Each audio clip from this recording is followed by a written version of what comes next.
Jeff, you said earlier that you would be more involved in the play calling this season, calling most, if not all. Is that still your plan? And can you talk about that a little more at length on your role with calling the plays?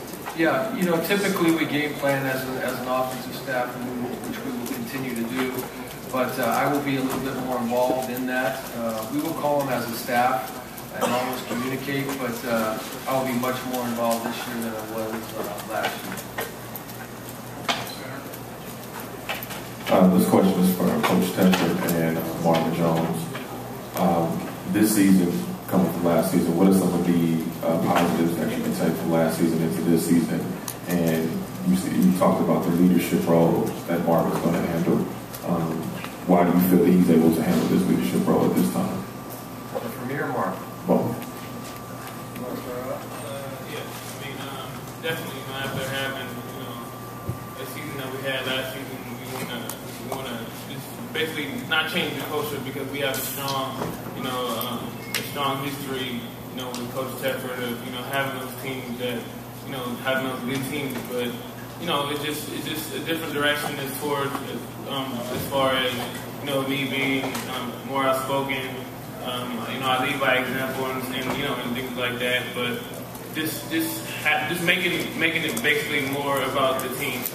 We have a new thing going around that, we do everything is team oriented. So we have, when we work out, we have shirts that says Team Matters across the chest.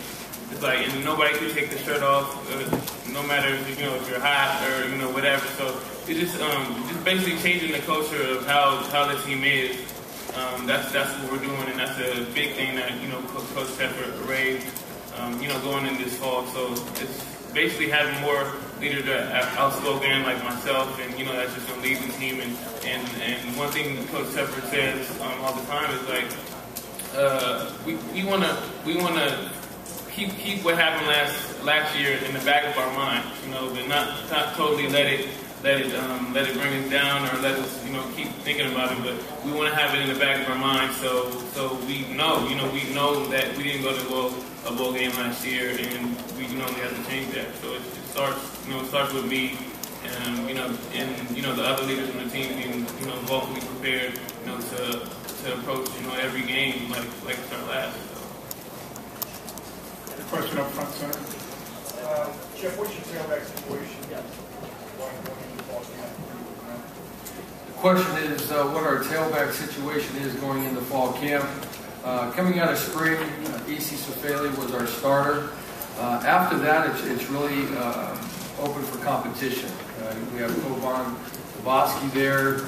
Desarte Yarnway is coming off of an injury, so we're anxious to see what he can do. We recruited 4 tailbacks, and so I'm excited to see what they can do because I really anticipate that we're going to have a young back or 2 be in the mix and be strong contributors for us. And so I can't wait to get out there and see what's going on with them. In the past, like I said, we've been fortunate with the tailback, but we've always had freshmen come in that have been strong contributors. Javid Best, Marshawn Lynch played really strong roles as freshmen.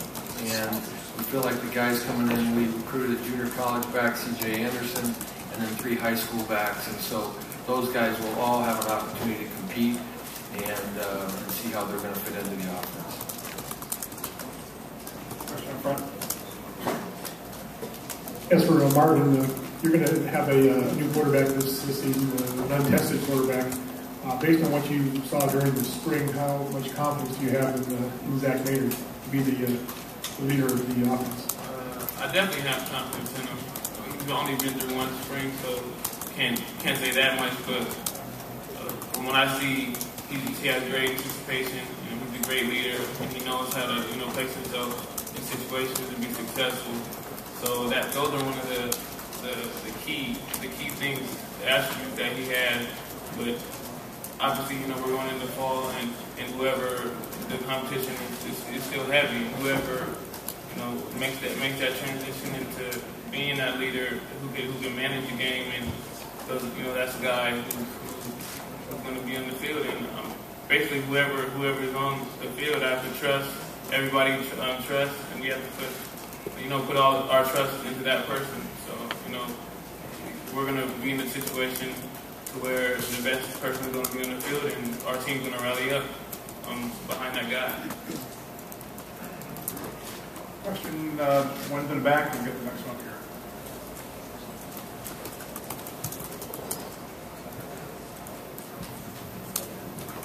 Kind of a question on Thursday night football games. You guys are playing USC, and both of your thoughts from a coaching standpoint of playing Thursday night, and maybe from a player standpoint, Thursday night, the fact that it's USC.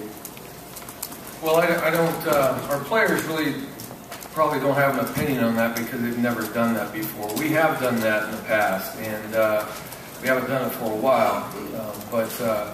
We have it scheduled to where we're going to try to treat it as a normal week. We have a bye before one of them, so that's going to help us a little bit. It's as far as classes are concerned and things like that, it's going to be a little bit different. And we also have a Friday game at the end of the year. We play Arizona State on a Friday. So 2 Thursday games and a Friday. But that's kind of going to be what our season's all about. We're in transition anyway, playing all our games at AT&T.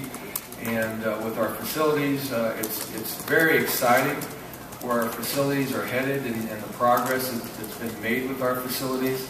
But we're a little bit disjointed right now on moving around and doing things like that. I think our players will handle it very well, though. So whether it be a Thursday game or played at AT&T, we had some practice with it in the springtime. We went to many different places to practice in the spring, bus to every practice we had in the springtime, and so our players handle that really well. And so the key is to make sure that we focus on the job at hand and not get caught up, whether it's a Thursday game, a Friday game, if it's at AT&T, if it's a Candlestick, or wherever it may be. We have a job to do, and we're going to focus on wherever those lines are. We're going to focus on what's happening between the lines, no matter what day or what venue it's in. Question up front. Jeff, what do you expect from Colorado and Utah, present and future? You handled Colorado pretty easily last year. Yeah, we have great respect for those programs. We did play Colorado last year, and obviously they've had a coaching change, and so I'm sure they're going to be very excited about getting that program rolling. They don't count in our conference standings this year, but we do still play them the second game of the year at their place, and so I'm sure they'll be very prepared for that. Utah. It's no secret how good of a football team and football program that Kyle has built there. And we played them in a bowl game a couple of years ago, and we, I think we're 5-2 in bowl games over our tenure there, and that's one of them that we lost. And so we have a great deal of respect for Utah, and I think they're going to be very competitive in the conference. And I know a little bit more about Utah than Colorado, and I just know they're very, very solid and do a great job of recruiting. And I'm sure Coach Embry is going to turn that into a positive in Colorado as well. Question back center. Jeff, can you characterize the relationship with Will Lyle and the recruiting service he has? And then, does it concern you at this point? And have you reevaluated the financial relationship with him? Not at all. No, I'm not concerned one bit. We deal with probably 4 to 5 recruiting services per year.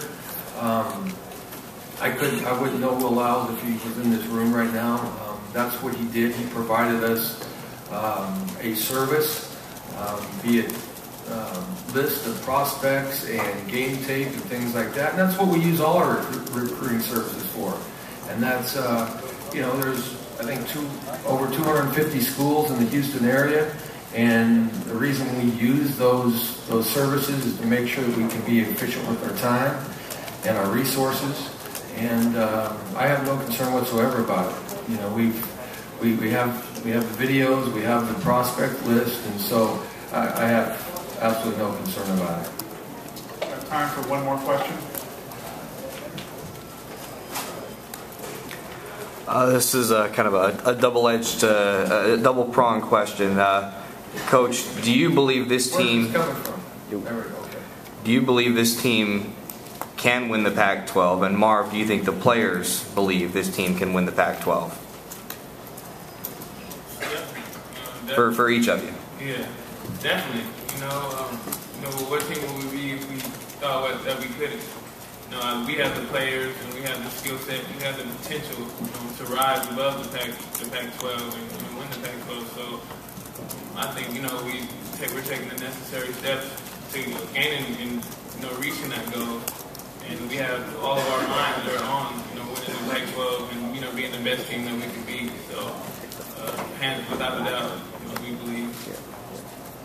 I think our kids absolutely believe that if we played our full potential, then we can win any game that we play. And we do have a very challenging schedule. Starting off with Fresno State is obviously a very good football team. Colorado, Presbyterian, and on the road to Washington, Oregon, USC, Utah. It's a very daunting task to start off the season. But our players have a lot of confidence. And we have enough experience to know that if we played our full potential, pay attention to detail, play together, trust each other, that we have a chance to be successful in any game. Like I said, there's such a fine line between winning and losing. Being 6 points from being 8-4 last year, it can go either way. We have a very competitive conference, there's no doubt about it. But our kids have a lot of pride. They take a lot of pride in the program. They take responsibility for the expectation and the standards that have been placed on us. And they can't wait to get this season kicked off and to put last season behind us. So we understand that wasn't the way we needed to perform last year, and they've taken that mindset all through training.